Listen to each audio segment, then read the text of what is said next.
Ever come across a catchy tune in an Instagram reel and wondered what song it is? Don't worry, I'll show you how to find the song name in just a few seconds. First, open the Instagram app and find the reel that has the song you like. Now check the bottom left corner of the screen. You'll see the song name displayed right there. If it says original audio, it means the sound is uploaded by the creator and you might need to search for it manually. Tap on the song name, and Instagram will take you to the audio page, where you can see all reels using the same sound. From here, you can either save the song for later or use it in your own reel by tapping the Use Audio button. If the song name isn't visible, you can use apps like Shazam or Google Assistant.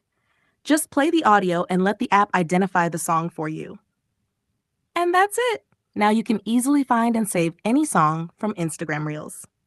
If you found this video helpful, give it a like and subscribe for more tech tips.